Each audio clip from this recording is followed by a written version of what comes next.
Fire in the hole.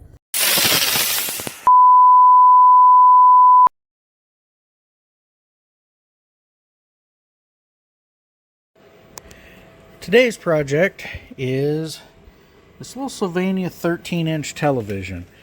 Now if we look at the screen of it, you see the scratches. There's scratches and gouges in the screen. What we're going to try to do is repair it with some windshield repair kit, fluid, and a UV light to cure it. Purchased this little TV off of Marketplace specifically for the 13-inch picture tube in it, and it was so dirty when I got it I did not realize that the tube had all these gouges and marks in it. I think it was set face down, maybe on a garage floor, and that's where they came from. But let's get to seeing what we can do to repair it.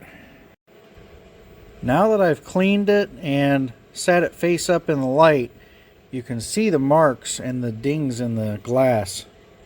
Way worse than I initially anticipated, but we'll see what can happen.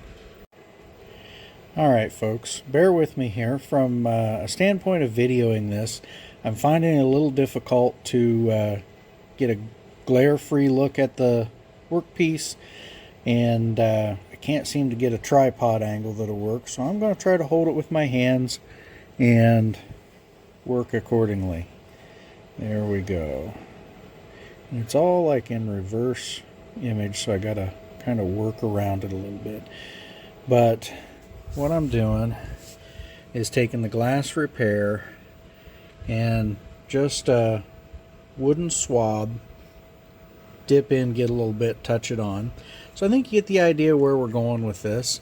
I'm going to do a little bit of dabbing off camera, and we'll pick back up in a moment. Okay, I think this is going to be done in a couple sections at a time, but you apply the windshield repair resin to the screen in the damaged areas, and then it comes with these clear films that you can lay over top of, and it's used for flattening out the repair resin.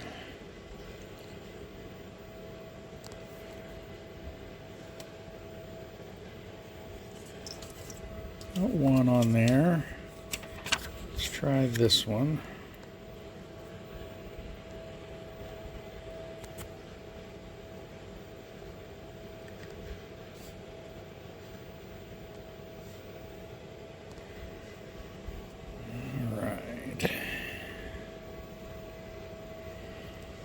Okay, now it cures with UV light. Got a UV flashlight I'm going to use, and maybe even try some natural sunlight, but it's pretty chilly out.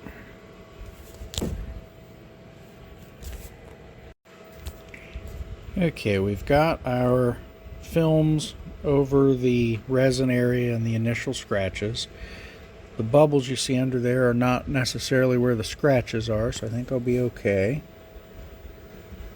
Maybe try to push a couple of those to the center. Next is a UV light.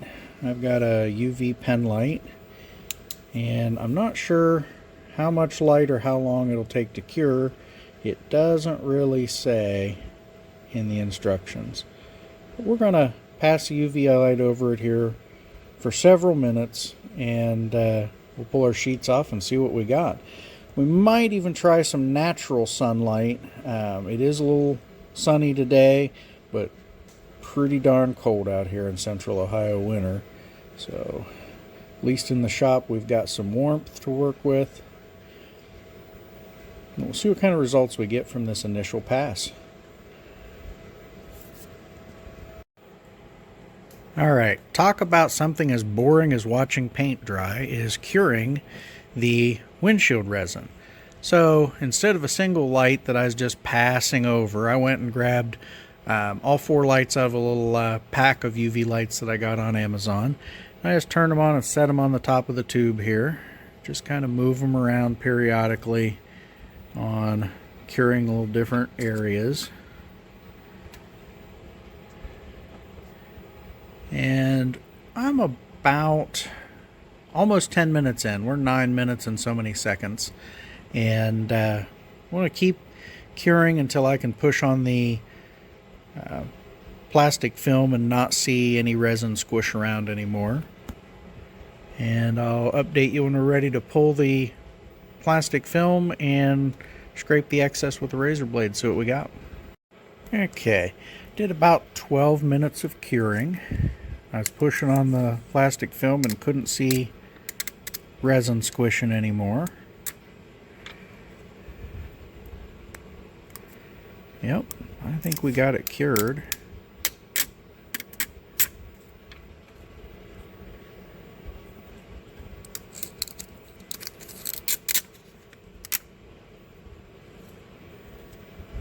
Alright, gotta see the resin on there spread out a little bit. I think next step, we'll try a razor blade and clean up the excess. Okay.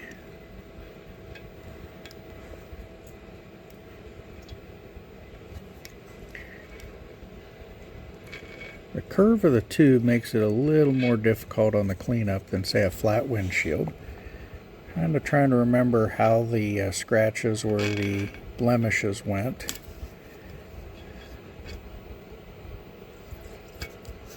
So I can kind of go cross grain against them.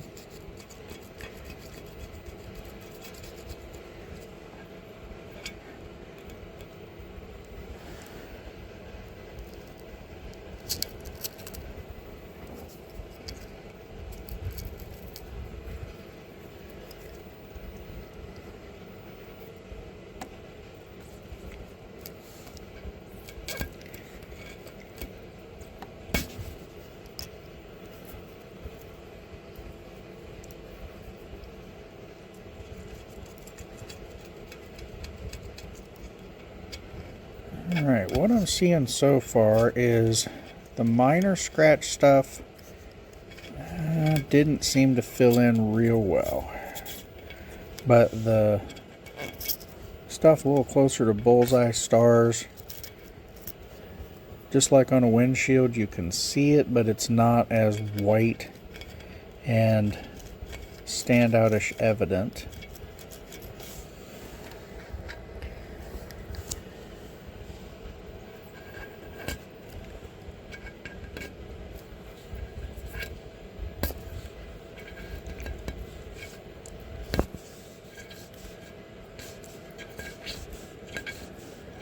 Alright, I'm going to get two hands, clean this up, run a little acetone over it, and see what our end result looks like.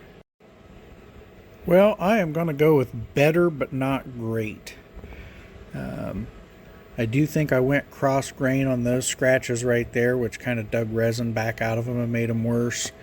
I'm going to give another whirl in this same area and see what a second application does, and we'll come right back. Okay, application number 2, I have the UV lights on curing. I think maybe I was a little over ambitious on the amount of area I was trying to cover the first time.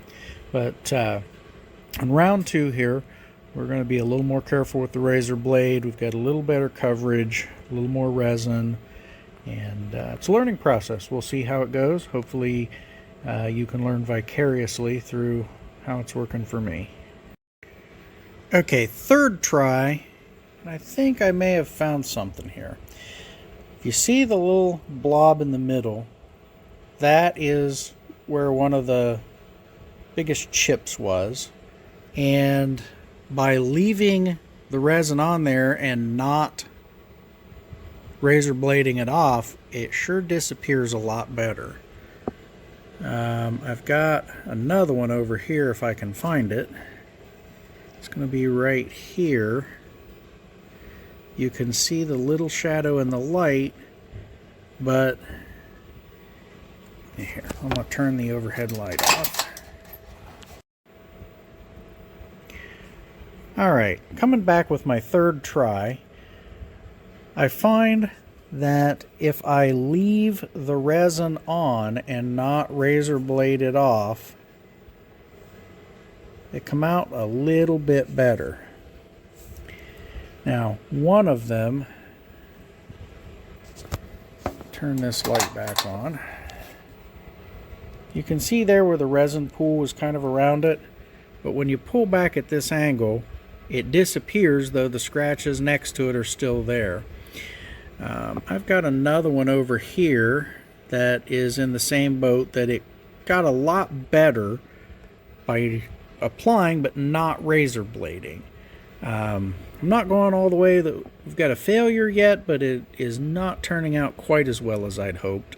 I'm going to try a couple more of these pinpoint applications and cure them and not razor blade them and see what we can do. Okay, here's the finished product. I did not razor blade any of it off. Now you can see in that 3 primary marks in the screen. They're just kind of showing up in the video as dark spots. Those were the 3 biggest nicks in the picture. But we come back here, marked improvement on how that picture tube looks on the face. I think this is going to be perfectly acceptable for my test bench, and I'm reasonably happy with the results for a super cheap Facebook Market TV. I think if you had one major scratch, a star, something like that, I think it would work well. It's never going to look perfect. I'll be honest, I did try some automotive clear coat in a touch-up brush applicator. Looked completely terrible. Cleaned it back off with a little bit of thinner, all was well, before I ever started this project with the windshield repair resin. Again, not perfect, but a marked improvement, and for a test application, I think it's serviceable. I think if it were in the CRT were in a cocktail table for an arcade game, you could put a piece of smoked plexiglass over it, and it would cover a world of sins. Just like if you've got screen burn from Pac-Man or something of that nature, smoked plexiglass does an awful lot to help hide that screen burn and keep a monitor in service in the field. But there you have it. I am not going to call that a complete win, but a marked improvement.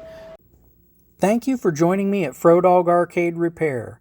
I hope you enjoyed the video, found it useful, or at least entertaining. Please subscribe below, like, follow, and share with your friends. And remember, fire in the hole.